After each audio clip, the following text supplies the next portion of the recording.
Hello my dear students, welcome to our channel NCERT शिक्षक। I am प्रभावी मिश्रा। अब देखते हैं डिस्प्लेसमेंट रिएक्शन। देखिए डिस्प्लेसमेंट का मतलब क्या होता है, कहते हैं ना किसी चीज को डिस्प्लेस कर दिया, एक जगह से दूसरी जगह पे जाना। ठीक है, क्या होता है डिस्प्लेसमेंट? एक जगह से दूसरी जगह पे जाना। किसी जैसे मान लीजिए कॉपर है, इस कॉपर की जगह को यहाँ पे आयरन ने ले लिया है ना, आयरन कहीं और रिप्लेस हो गया। तो डिस्प्लेसमेंट रिएक्शन का मतलब क्या होता है? अ more reactive metal displaces the less reactive metal from its compound in aqueous solution। आपको क्या याद रखना है, हमेशा मोर रिएक्टिव, जो ज्यादा रिएक्टिव मेटल होगा वही डिस्प्लेस करेगा कम रिएक्टिव मेटल को, लेस रिएक्टिव मेटल को। ठीक है, हमेशा मोर रिएक्टिव मेटल ही लेस रिएक्टिव मेटल को डिस्प्लेस करेगा। और कहाँ से? From its compound in aqueous solution, यानी उसके सॉल्यूशन से उसे रिप्लेस करेगा। जो एक्वस, जो पानी मिक्स वाला जो सॉल्यूशन होगा, एक्वस का मतलब जिसमें वाटर मिक्स हो। ठीक है, तो मीन्स जो भी मेटल है, मान लीजिए कोई मेटल लेस रिएक्टिव है, वो कम रिएक्टिव है, वो बस बैठा रहता है। ठीक है, उसे कोई मतलब नहीं है दीन दुनिया जहान से, कोई मतलब नहीं है, वो बस बैठा रहता है। तो उसका वो सॉल्यूशन होगा पानी वाला। अब कोई रिएक्टिव मेटल आ गया, मैंने आपको स्टार्टिंग में बताया था ना कि लोहे जैसा फौलाद, तो मान लीजिए ऐसा ही कोई रिएक्टिव मेटल आ गया ज्यादा ताकतवर।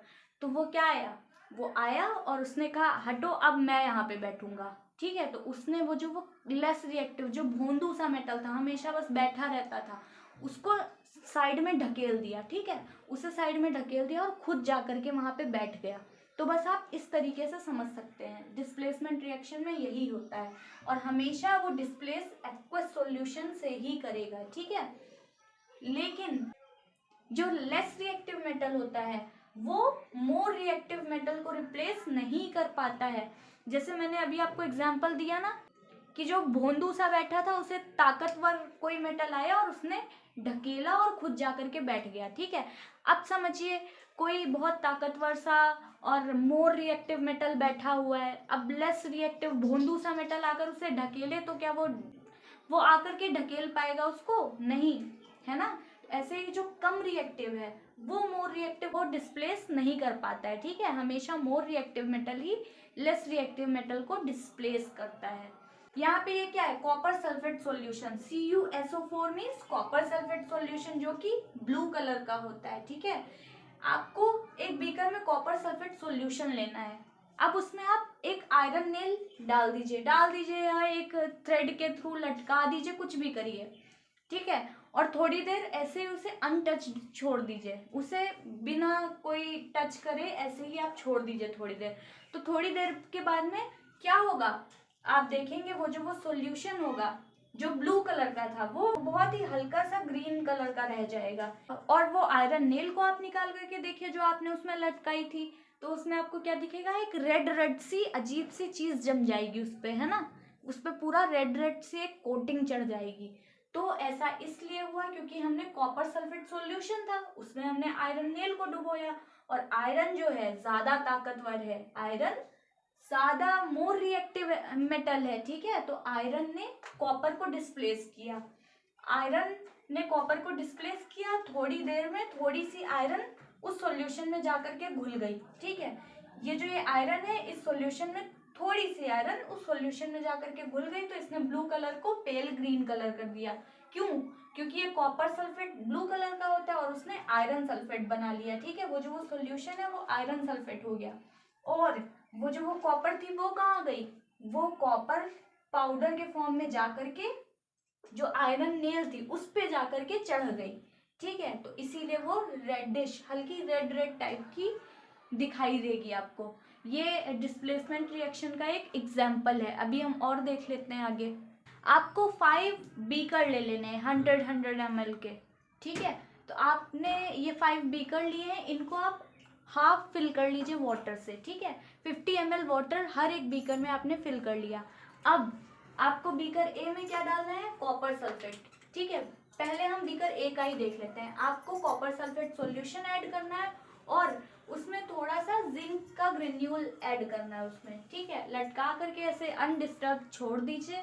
थोड़ी देर बाद में आप क्या देखेंगे, आपको ये दिखाई देगा कि जो ये जिंक है, जिंक कॉपर से ज्यादा रिएक्टिव है। मैंने क्या बताया था, जो मोर रिएक्टिव है, ज्यादा ताकतवर है, वो लेस रिएक्टिव को डिस्प्लेस कर देता है उसके एक्वस सॉल्यूशन से, ठीक है। तो ये कॉपर सल्फेट का सॉल्यूशन था ना, इसमें कॉपर सल्फेट का सॉल्यूशन था, तो ये क्या करेगा, कॉपर जो है, ये ब्लू कलर का था कॉपर सल्फेट का सॉल्यूशन, ठीक है। तो जिंक कॉपर को डिस्प्लेस कर देगा और क्या बना लेगा, जिंक सल्फेट। ये जिंक सल्फेट है, प्लस कॉपर अलग हो जाएगा, कॉपर इसकी तलहटी में बैठ जाएगा, जो कि रेड कलर का आपको पाउडरी फॉर्म में दिखाई देगा। देखिए ये कॉपर सल्फेट सॉल्यूशन था ब्लू कलर का, जब ये जिंक के साथ में रिएक्ट करेगा तो वो जिंक सल्फेट बना लेगा, जो कि कलरलेस होगा, ठीक है। मीन्स आपने ये जो सॉल्यूशन इसमें ब्लू कलर का लिया था कॉपर सल्फेट का, जब वो जिंक के साथ में रिएक्ट करेगा तो वो कलरलेस हो जाएगा, ठीक है, ब्लू कलर उसका गायब हो जाएगा। और इसके नीचे ये कॉपर अलग हो गया है ना, तो इसके नीचे आपको रेड कलर का कॉपर का पाउडर टाइप का नजर आएगा, रेड कलर का कॉपर इसके नीचे बैठ जाएगा, ठीक है। तो ये डिस्प्लेसमेंट करता है क्योंकि जिंक मोर रिएक्टिव है कॉपर से, तो ये वाला एक डिस्प्लेसमेंट रिएक्शन का एग्जाम्पल हो गया। ये दोनों ही एग्जाम्पल है। तो इसने क्या किया, इसने डिस्प्लेसमेंट रिएक्शन किया। अब हम देख लेते हैं। अब देखिए ये बीकर सी, इसमें क्या है, इसमें हमने लिया है zinc sulphate, ZnSO4 zinc sulphate, ठीक है। और इसमें अगर हम कॉपर को लटका देते, कोई भी कॉपर वायर लेते हैं, इसमें डाल देते हैं, तो क्या होगा बेटा, आप देखिए यहीं पे समझने वाली चीज है। मैंने आपको इससे पहले जो रिएक्शन दिखाई थी उसमें क्या था, मैंने बताया था जिंक कॉपर से ज्यादा रिएक्टिव है ना, जिंक कॉपर से ज्यादा ताकतवर है। तो आप समझिए जिंक कॉपर से ज्यादा ताकतवर है, तो मैंने आपको बताया था ना कि जो ज्यादा ताकतवर होता है वो कम ताकतवर को धक्का दे देता है और खुद जाकर के बैठ जाता है। अब यहाँ पे जिंक ज्यादा ताकतवर है, तो क्या ये कॉपर इसको धक्का दे के बैठ पाएगा, नहीं। तो यहाँ पे क्या होगा, नो रिएक्शन, यहाँ पे कोई रिएक्शन नहीं होगी, ठीक है। क्यों नहीं होगी, क्योंकि कॉपर जिंक से लेस रिएक्टिव है, और मैंने आपको डेफिनेशन में भी लिखवाया था कि less reactive metal can not displace more reactive metal. देखिए सेम चीज यहाँ पे भी है, सेम चीज यहाँ पे भी है, आयरन सॉल्यूशन के फॉर्म में, तो यह कॉपर इसको डिस्प्लेस कर पाएगा, नो रिएक्शन, यहाँ पे भी कोई रिएक्शन नहीं होगी, ठीक है। आपको समझ आ रहा है। और ये जो फिफ्थ वाली बीकर है, इसमें हमने क्या लिया है, इसमें हमने लिया है जिंक सल्फेट और उसमें हमें कोई आयरन नेल डालनी है। अब कैसे पता करेंगे कि कौन सा ज्यादा ताकतवर है, इस रिएक्शन में क्या होगा, नो रिएक्शन। क्यों, zinc is more reactive than iron, zinc iron से ज्यादा रिएक्टिव है, इसीलिए आयरन जिंक को डिस्प्लेस नहीं कर पाएगा, ठीक है। देखिए हम डिस्प्लेसमेंट रिएक्शन में ये चीज पढ़ते हैं कि जो ज्यादा रिएक्टिव है वो कम रिएक्टिव को डिस्प्लेस करता है, लेकिन अब हम ये जानेंगे कैसे कि कौन ज्यादा रिएक्टिव है कौन कम, क्योंकि हर एक मेटल को लेकर के हम एक्सपेरिमेंट नहीं कर सकते ना। वैसे तो वर्ल्ड में बहुत सारे मेटल्स हैं, ठीक है, कई सारे मेटल्स डिस्कवर हो चुके हैं, लेकिन कुछ जिनकी अक्सर रिएक्शंस आती रहती हैं, उन कुछ मेटल्स को मैंने यहाँ पे रखा हुआ है, तो देख लेते हैं इनकी रिएक्टिविटी सीरीज, ठीक है। ऊपर की तरफ मोस्ट रिएक्टिव, मतलब जो ज्यादा रिएक्टिव मेटल्स हैं वो हैं, और नीचे की तरफ कम रिएक्टिव मेटल है। हमेशा आप हाइड्रोजन को एक बेस की तरह समझ करके रखिए, ठीक है। ये सारे मोर रिएक्टिव में गिने जाते हैं, और हाइड्रोजन के नीचे जितने भी हैं वो लेस रिएक्टिव होते हैं। देखिए मोस्ट रिएक्टिव मेटल है पोटेशियम, ठीक है, सबसे पहले पोटेशियम, फिर पोटेशियम से कम रिएक्टिविटी किसकी होती है, सोडियम, सोडियम से कम बेरियम, बेरियम से कम कैल्शियम, फिर मैग्नीशियम, फिर एल्यूमिनियम, फिर जिंक, और जिंक से कम रिएक्टिव होता है आयरन, है ना। हमने अभी रिएक्शन में क्या देखा था, जब हम जिंक सल्फेट में हम आयरन नेल डाल रहे थे तो कोई रिएक्शन नहीं हो रहा था, क्यों, क्योंकि आयरन जिंक से कम रिएक्टिव है, ठीक है, जिंक ज्यादा रिएक्टिव है, आयरन जिंक से कम रिएक्टिव है, ठीक। फिर आयरन के बाद निकेल, फिर टिन, फिर लेड। ठीक, उसके बाद में आता है हाइड्रोजन। ठीक, और हाइड्रोजन के बाद में अब इसके नीचे जो भी हैं वो लेस रिएक्टिव देन हाइड्रोजन, वो बहुत ही कम रिएक्टिव मेटल्स होते हैं।